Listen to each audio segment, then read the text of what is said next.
Good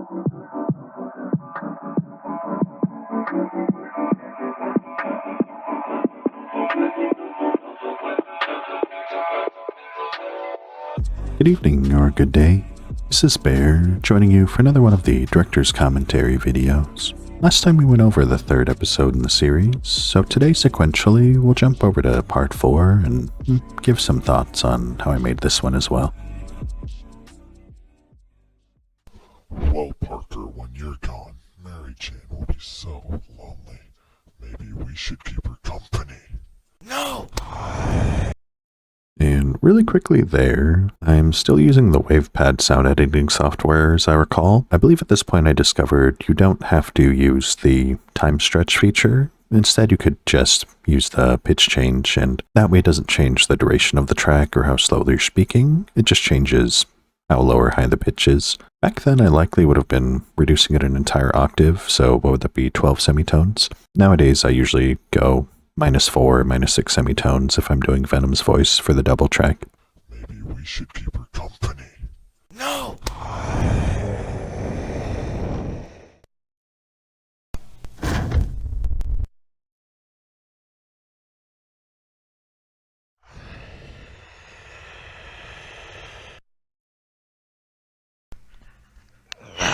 In case anyone asks, I believe I'm still using the superposable Spider-Man 2 figure, and I think I used that all the way through episode 6, but just in case anyone was wondering.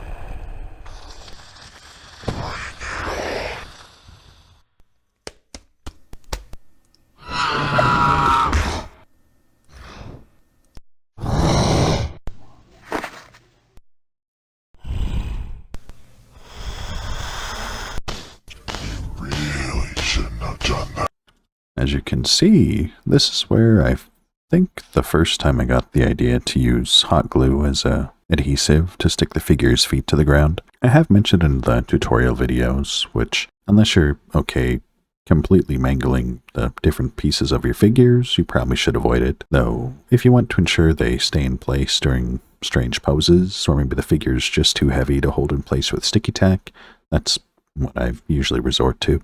I've done that.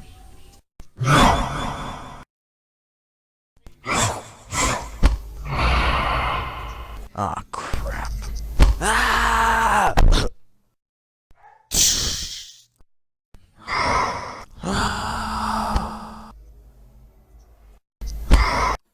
I'm kind of surprised I got that to look that consistent, because that is just drawn by hand in MS Paint, each one of those frames.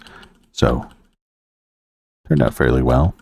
I don't recommend doing things that way nowadays, as it's extremely time-consuming, but if need be, you can literally just paint frame by frame.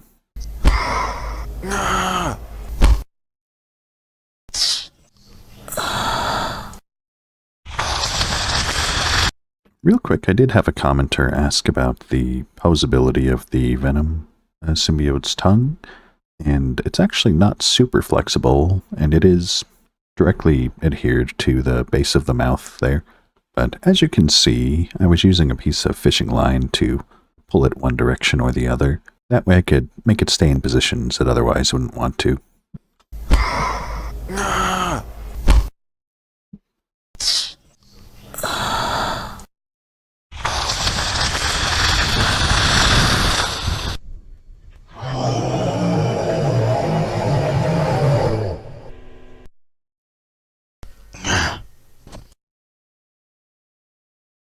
I'm not dead yet. I think at this time I was playing the Matrix Path of Neo PS2 game, because I don't know why else I would be doing all these bullet time camera spin effects, but if I had to guess, that's what I was in the middle of playing. You'll never win, Parker. You will die. Not today.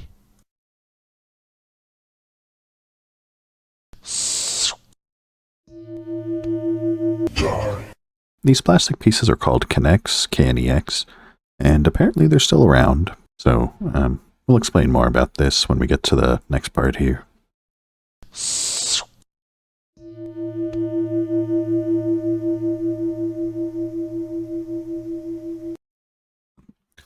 And real quick, that sound effect is just me hitting a large steel bowl and slowing it down.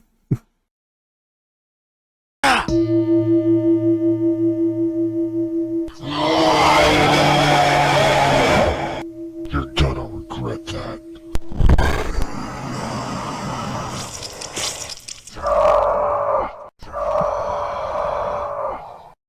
And I did have another comment to ask about how I did the effect of Venom getting impaled there. It's actually fairly simple. I just cut one of those pieces in half and used a dab of hot glue to stick it on one side or the other. And I actually had it slightly off-center, but it does well enough for the effect.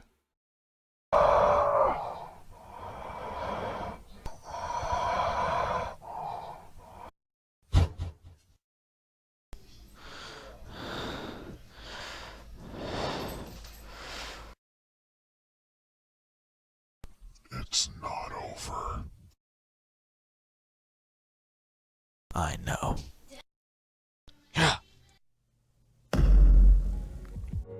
And now we can jump over to some questions from the Discord. For the first one, the commenter asks how I got the idea to end this episode this way and if it had any correlation with Spider-Man 3. And yeah, that was essentially where I got the idea from, the ending of the movie, as well as at the time I had played both versions of the PS2 and PS3 game, so it was fresh on my mind at the time. Another commenter asking if I had filmed all 4 of these at the same time, the answer to which being, basically I filmed all of these in a 1 or 2 month period, and just, when you're younger you have a lot more free time to do these types of things. Another one from the Discord would be where the Spider-Man 3 Venom figure ended up. Unfortunately, that's one of the others that I have absolutely no idea where it's gone to. It's quite possibly somewhere in my parents' house. Every now and again I go over there and take a look around for it, but at this point I have to consider it lost. And jumping back to a comment which I believe was first asked in the second commentary episode, why is Spider-Man so uncharacteristically violent in this series? To give some context, essentially the commenter's just referring to how Spider-Man traditionally never does anything that would kill a villain, or at least goes significantly out of his way to avoid doing such things. And in this series, it seems that Spider-Man takes almost any opportunity he can to kill Venom in a fairly violent manner. I think I mentioned this in the last episode.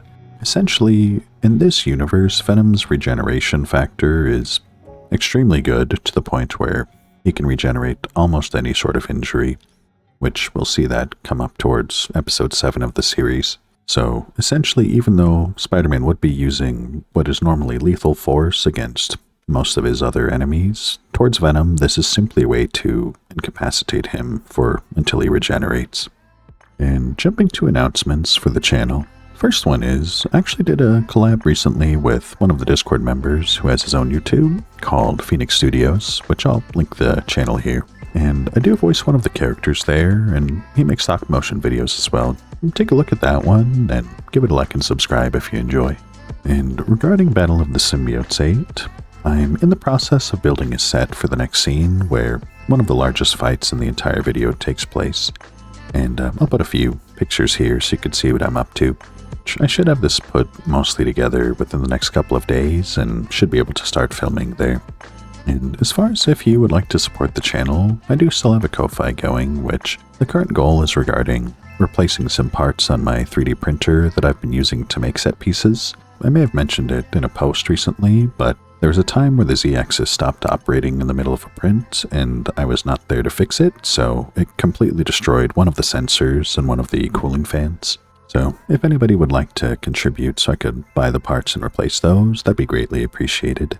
Aside from that, thank you for watching the video today, and wherever you are, I hope you have a good rest of your day.